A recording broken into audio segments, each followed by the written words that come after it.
Hi.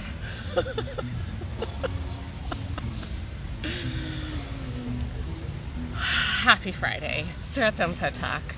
Welcome to 5 Question Friday. Every Friday at 5 o'clock Croatia time, I answer 5 questions about Croatia from people who have sent them in on Facebook, Instagram, Twitter, LinkedIn, expatinCroatia.com, email, my consulting sessions, and people who write them in the sky with a plane. I am Sarah of Expat in Croatia, and if this is your first time joining me, oh my God, I'm so thrilled that you're here. I hope that you enjoy this, and if you do, you should definitely follow Expat in Croatia so you do not miss an episode every Friday. This is our 108th episode. I can hardly believe it. I am in Lugano, Switzerland today, visiting my dear friend Richard. I'm so excited to be here, but it is hot as balls. Oh my gosh, and they don't believe in air conditioning here.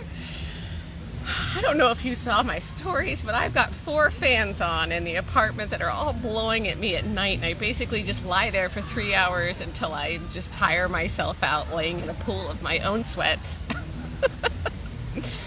So I am in Parco Chiani. I think I pronounced that right, although I'm not certain because I do not speak Italian. And do I want to learn Italian? I would love to learn Italian. Will I learn Italian? Only if I become fluent in Croatian first. Will I become fluent in Croatian? Who's to say?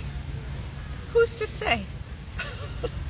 I'm certainly going to try, but I do not know if I will succeed. Them's the breaks. Some people are really good at learning languages. I am not one of those people, and I am comfortable with that, as comfortable as I can possibly be. So I am really enjoying Switzerland. This is my first time coming to Switzerland, not connecting through an airport, and I've quite enjoyed it.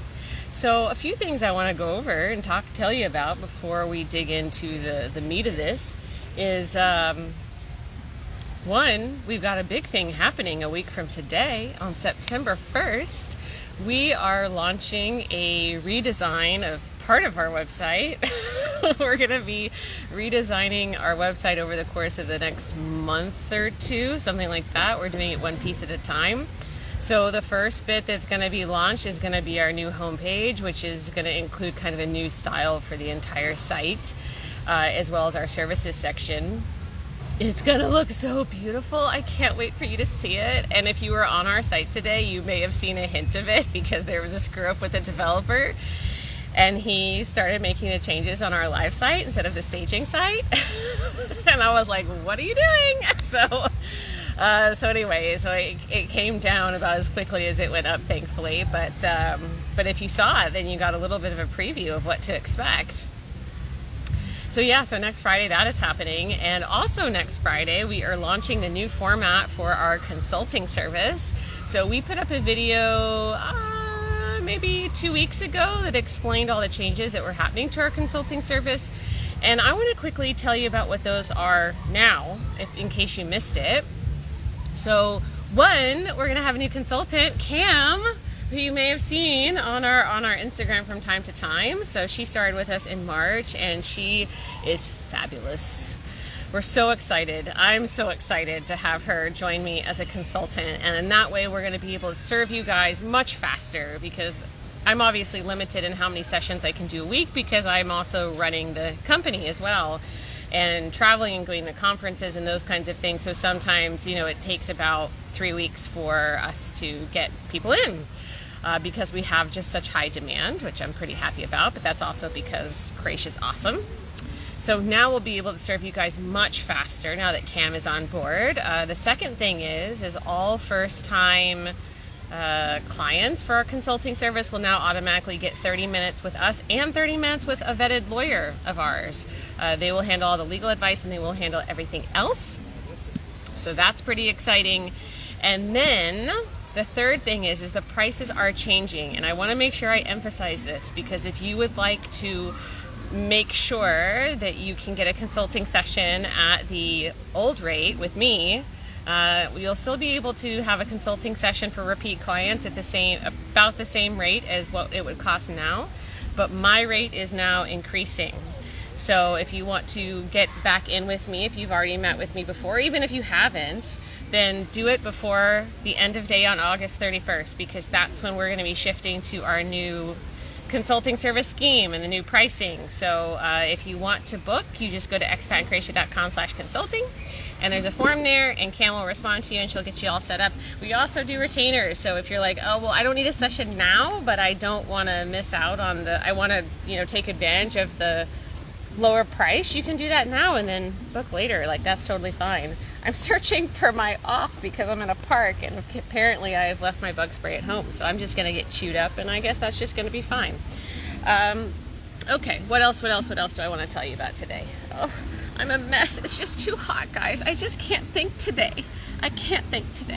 Oh yeah, I wanted to ask you guys a question. So I'm planning a day sail from Split for some friends of mine, and the day sail that I adore and love and recommend to anyone who will listen to me is Sunburst Sailing. They are fantastic, but they're ending their season early this year, and I'm trying to book something for the end of September. Does anyone have any good suggestions? Because I don't want a day sail that's going to like take us to Huar and drop us off, or take us to Brach and drop us off. Like, we all live in Split. We don't need to go sightseeing on those islands. We just want to be on a boat all day with some good food, maybe some good drinks. So if you have any suggestions, would you shoot me a DM, because I would love to hear what you think. All right. Last thing before you get into the questions, today is our social media manager's birthday. So happy birthday to Danny Satanarojendan. If you want to wish her a happy birthday, just send us a DM and say that, and she will get that when she gets back. We always take the day off for our birthday, so she's not in today, but she will be back in on Monday, and she'll see all of your nice birthday messages. So those are my updates for today. Now I will dive into the question. If you're just joining us, I am Sarah of Expat in Croatia, and this is 5 Question Friday. So I'm going to answer 5 questions submitted by you about Croatia in Switzerland. Okay, so this first one comes from Charla on our 5 Question Friday form. I took 4 semester courses from Croaticum in Zagreb. Are my course completion certificates enough for the requirement for applying for long-term residence, or do I have to take a separate test?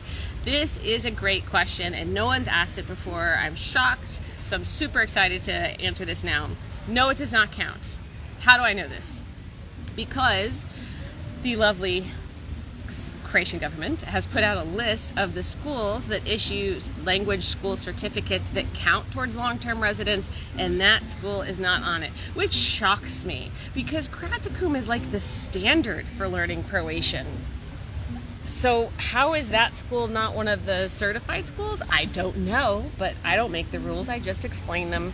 So there are 12 schools that do count in Čakovec, Dubrovnik, Karlovac, Rijeka, Split, Šibenik, Varaždin, Zadar, and Zagreb. We have a list of the qualified schools in our guide on long-term and permanent residence. If you would like that, just send us a DM. If you don't have a certificate from one of those schools, then you'll need to take a test, and that test is B1 level, and it's offered at the Filozofski Fakultet in Zagreb, Split, Osijek, Rijeka, Pula, and Zadar. I took the B1 test at the Filozofski Fakultet in Split, and it was tough, but I passed. And the proctor, I guess is what you would call them, the proctor who put on the test, it was clearly at her discretion. Like, there is an oral part and there was a written part. I took it in May 2019, so a solid 5 years ago. So I'm comfortable telling you that I could barely speak. Like, I studied my ass off for that test, which absolutely did no good whatsoever. I walked around with flashcards for like 3 months. I was just in such a huge panic about this test. And that really did me no good at all. Now, I aced the written, which was great, but I was miserable at the oral. Miserable. I was in a group of 3 people, so there was a guy from Kosovo on my left and a guy from Kosovo on my right. And I just could not understand what she was saying at all. And so in the end, she said, look, you clearly understand Croatian based on your written, but you need to speak more. And I was like, yeah. And she passed me. So hence why I'm here today. So yay. Anyway, so we have two guides. We have a guide to long-term residence, and we have a guide to making that transition from temporary to long-term residence. So if you'd like either of those, send us a DM. We'd be happy to shoot it over to you. Okay, I feel like my mic is like clicking in my ear. Can you hear me okay? If you cannot hear me okay, would you make a comment and tell me? Because I'll just trash this sucker and just go, raw. Okay, next question comes from Linda. This is on one of my consulting sessions. And this was so interesting. Like, you know what? I'll tell you exactly the reaction this had on our staff meeting after I tell you what the question and the answer is. So she asked, what happens when you sell a property with a home loan? Can the home loan transfer to the buyer? And she asked me this, and I was like, she said, someone told us that the home loan transfers to the buyer, and I was like, that sounds crazy, but I don't know the answer to this, so I'm gonna ask. And I spoke to our lawyer, and she told me the craziest thing, that yes, a home loan does transfer to the buyer. And I was like, what are you talking about? So then we talked about it on our staff meeting, and all the Croatians in the room were like, why are you shocked by this? I don't understand. And all of the non-Croatians in the room were like, this is the craziest thing we've ever heard. So let me explain. By the way, Valentina Rose, I think. Thank you so much for letting me know how the sound is. I really appreciate that. Okay, so let me explain why this is the way that it is. So when you get a home loan, it is recorded in two ways. One, you have the loan at the bank, which is a bank account under your name, and that's where you have to pay your home loan payment every single month, okay? Then there's the second part of where it's recorded, and that's on the land registry certificate for the actual property, okay? Now, if you buy a home that has a home loan on the land registry certificate, that loan stays attached to the property until it is paid off, regardless of who is the owner. So if you don't make some kind of arrangement with the buyer, you will absorb that home loan. Now, as long as the originator of the loan continues to pay their payments, this is not that big of an issue. But if they default, if they stop making their payments and they default, the bank is going to come take your shit. They're going to come take the property regardless of who is the owner. So that's the risk that you take. So I said to our lawyer, I was like, well, if that's the case, why would you buy a property with a loan on it? And she's like, you don't. You just don't do it. Like, if maybe there's a loan and it only has like 10,000 euros left, then you can make some kind of arrangement with the seller, but otherwise you just don't do that. And that was really shocking to me, because that's not how it works in the US. Oh, guys, I'm friggin' melting here. I'm absolutely melting. So this blew our minds. It absolutely blew our minds. So if you are planning to buy a property, you gotta have a lawyer. You gotta have a lawyer. And I know that I say this all the time, and I say it all the time for a reason. Because how are you gonna know this? You know, you gotta have a lawyer that knows their shit, that's gonna protect you, that's gonna be your advocate. Those lawyers who work with real estate agencies, they don't care about you. They only care about the agency. And after the agency, they care about the buyer or the seller. They don't care about the buyer, like, at all. At all. So you need to have a lawyer that's looking out for your interests, that's going to look at the land registry certificate and see exactly what obligations or liabilities you could potentially be absorbing and whether or not it's worth it. So if you need a lawyer to buy a property, well, you should have a lawyer to buy a property. But if you're looking for one, we have a vetted network of property lawyers all across Croatia that know their stuff and speak English. Yeah, see, Terry's here. Shocking to all of us. I know. I'm still reeling from that information. I mean, given that I own a property and I have a home loan on it, you know, that could mean that also from a buyer's perspective, it could be harder to sell your property. So I guess I gotta pay it off before I sell my property. Like, I'm not going anywhere. I love my apartment. I don't plan on going anywhere for a good long time. Hey, Dan. See, Dan just joined us. Okay. All right. Next question. William, this came in on our 5-question Friday form. So Sarah's, that's me, sample outline from her personal citizenship application included 10 letters of recommendation, site reviews, articles, interviews, awards, property ownership verification, etc. Are those unique application additions due to an Article 12 application? I expect to apply under Article 11 as my grandparents were from Croatia, but Sarah's application included a much broader set of documentation than I expected to need, so I would like to clarify. Sure, of course. Let's clarify away. So clearly he read or watched a video that I did here, or I did an article on expatandcroatia.com about my Article 12 application and all the requirements, and I put the full table of contents of everything that was in my application so that people could see it. It was 142 pages, I think. Yeah, took 2 years to put together. It was quite tedious, I won't lie. Okay, yes, so all of those things that he listed, they are going to be different. So whenever you're applying for citizenship, it doesn't matter which basis you're applying for citizenship. There are some basic requirements that are same for everybody. So the kind of common requirements are the application form, your birth certificate, proof of your nationality, which usually is your passport, a biography, a background check. If you're married, your marriage certificate. If you live in Croatia, then you also need to give your residence permit. If you own a property like I do, then you need to show that you own your property. If you have a company, you have to provide your company information, which I did as well. And you also have to prove that you owe no tax in Croatia. Again, that's if you live in Croatia. But then depending on your basis, you have to provide additional requirements. So for me, for Article 12, you have to prove that you are a benefit to the country. That's all. That's all. So in terms of, okay, in my case, that's why I had to provide letters, or I chose to provide letters of recommendations and articles and reviews and press mentions and speeches and all those kinds of things, because I'm trying to make the case that I am of some kind of special interest to Croatia. Now, in his case, he has grandparents who are Croatian. So that means that he would have to provide that his grandparents' birth certificates, the parent who connects him to those grandparents, that birth certificate, a family tree, and proof that his grandparents permanently moved abroad, which usually is a ship manifest from whenever they traveled to said country, I don't know his nationality, entry at their port of call, and then a death certificate if they have already passed. Or this could also be a certificate of naturalization to show that they obtained foreign citizenship as well.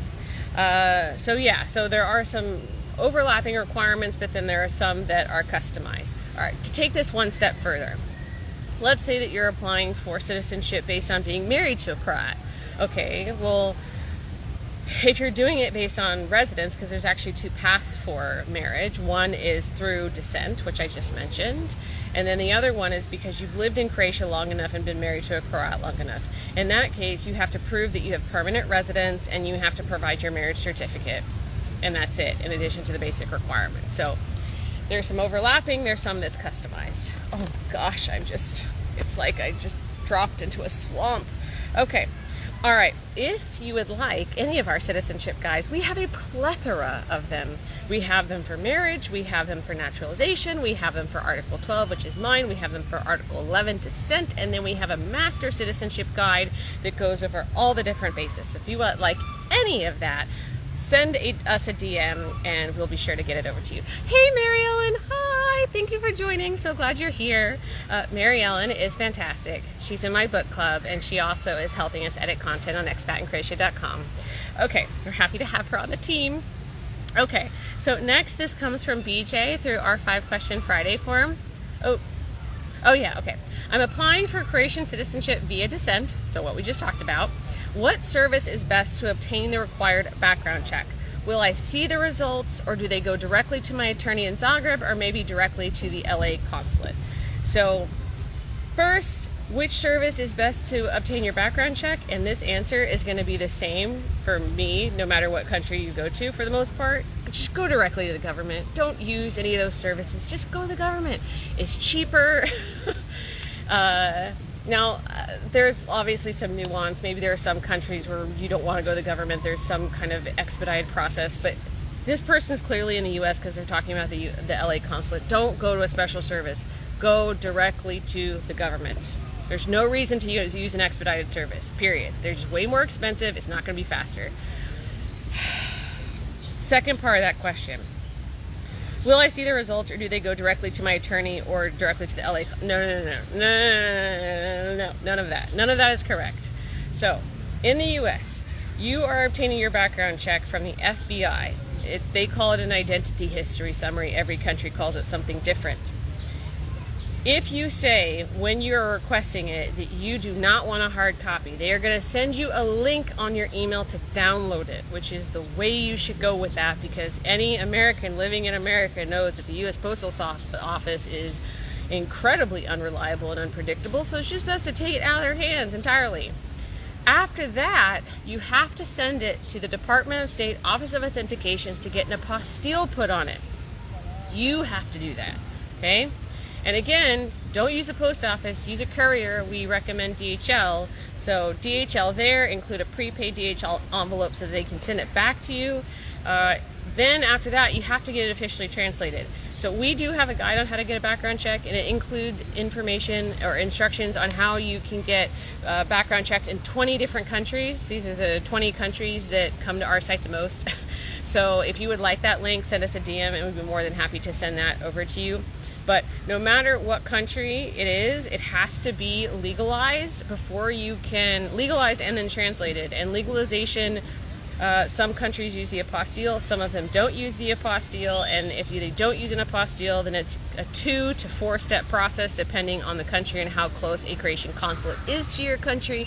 So I don't want to get too in the weeds on that, but I do want to reiterate a big announcement we made this past week, which Canada's joined the Apostille Convention, which is amazing, because for Canadians it has been a 2-step process, which has been a big pain for those coming from Canada. So starting January 24th, I think it is, they will officially be part of the Apostille Convention, which is extraordinary. If you want to know if your country is in the Apostille Convention, go to apostille.org, apostille.org, and you will see the list of countries. If you see your country, click on it, and it will have the information on where you get that apostille for your particular country. Okay? All right. Thank you so much, BJ, for that. Now, this is our last question of the day. Comes from Bethany. Bethany is a consulting client of mine. She asked, when should you say hi to a stranger? I loved this question, and I think I want to make it into an actual blog post. But until that day, we're going to answer it here for you. So, this is such a great question. So there are definitely moments when it is customary to say hi, to greet people. So first, I want to talk about, before I talk about when and where to do it, I want to talk about what you say. Ooh. I'm a mess. It's just too hot. I can't even think. Okay, first, what do you say? All right, if it's before 9 a.m., you say dobro jutro, good morning. If it's after 9 a.m. and it's light outside, you say dobar dan, so good day. If it's dark, you say dobar večer.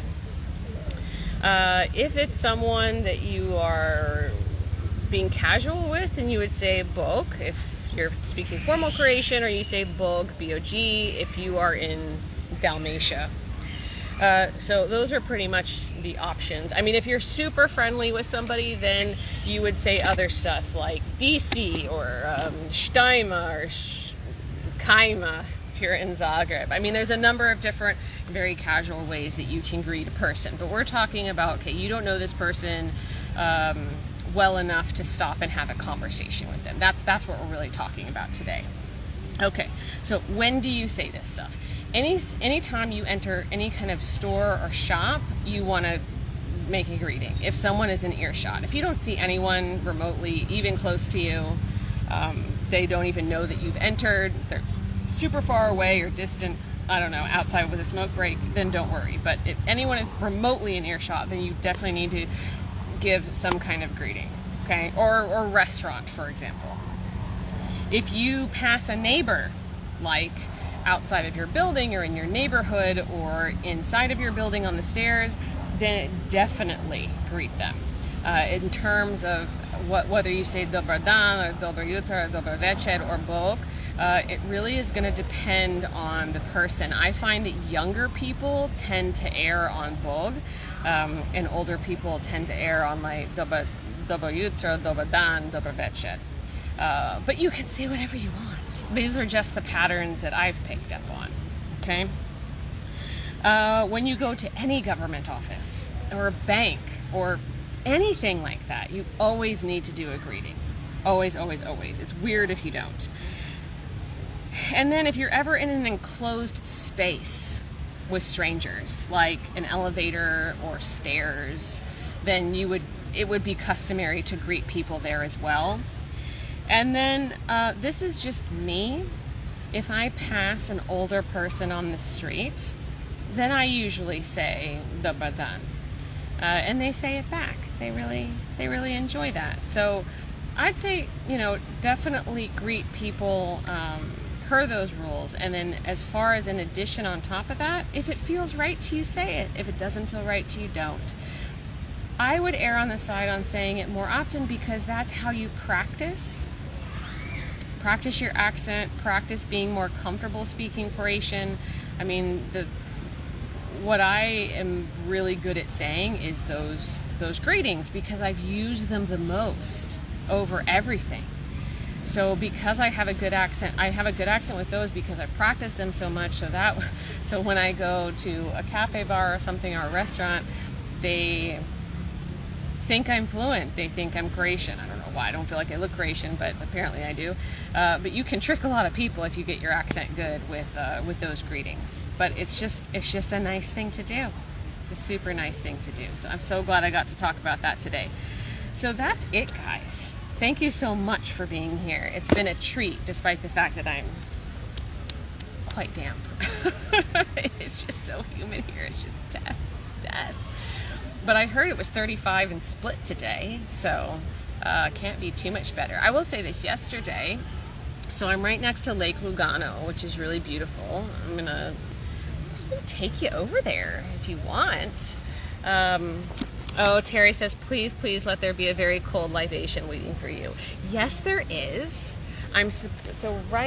There's like a river here that turns into kind of like a little mini sandy delta that goes down into the lake, and I'm going to park right on the lake. And on the other side of that river is a bunch of bars where apparently fancy people go. I don't know. And I'm meeting my friend Richard and his colleague Sabine over there for a drink right after this. So hopefully I will cool down. But let me just kind of show you a little bit of what I'm looking at, right? See how easy it's going to be to dislodge you from this. I don't know. I'm using a new thing and it's kind of difficult to use, but this is what I'm looking at. So here they have these beaches called Lido, and yesterday I walked a couple kilometers down the edge of the lake, I guess, to Lido Santo Domenico. You can Google it if you'd like, which apparently is a proper Italian beach. And it was lovely, and I wanted to go in the lake. That's why I went down there to go swimming, but they were like, no, you can't because there's all this toxic seaweed. And I'm like, what does that mean? If I jump in, will I turn into a superhero and fight crime? Because that wouldn't be terrible. But no, you couldn't go in. They finally let us in. The seaweed kind of dissipated around 4 o'clock, and so I was able to go into the water, and it was so beautiful. It was actually warmer than I felt like the sea is in Split, which was really shocking. But it was gorgeous. I really, really, really enjoyed it. This is a nice place. It's very clean. I don't know, Switzerland's weird. I didn't realize that there was a part of Switzerland that was super, super mega Italian, and that's where I am. So, like, I don't think you'll be able to see it, but can you? Maybe. So there's the lake, and then see that landmass that's like right across? That's Italy there. So it's like a 10-minute drive or something. Yeah, it's not very far. So there's tons of Italian pastries, which I've been posting to our stories because I'm addicted to like really nice pastries, especially one involving puff. Puff pastry is my favorite. So I'm just trying to enjoy this as much as I can. And I go back at the crack of dawn on Sunday. So, Lucy is here. One is mega Italian, one is mega French, and one is mega German. Yes, that is what I've heard. That is what I've learned since being here. I don't know if I was supposed to already know this information, but I didn't. I didn't know this information. So it's been really interesting to hear all about Switzerland and how well their government is run. Yeah, it almost feels like a bit of a utopia. Believe me, I'm not forsaking Croatia. I love Croatia to death. But wow, they really care about people here, which is kind of fascinating. Yeah, it's a new concept for me. But anyways, that's all from me. I'm going to quit rambling now because that's exactly what I'm doing. I will be here next Friday for another edition of 5 Question Friday. If there's a question that you would like to see answered, please do not hesitate to send us a DM and we'll be sure to answer it. We'll put it in our queue. And something else I wanted to say? No, I think that's it. All right, I'm going to go sweat elsewhere, hopefully with a cold drink in my hand. So thank you so much for being here. I'll see you next Friday. If you're not already following us, come on, what are you waiting for? Follow Expat in Croatia, because all we do is geek about Croatia all day, and isn't that what you're here for? So love you much. Bye, bye, bye, bye, bye, bye, bye. Vidimo se. Ciao.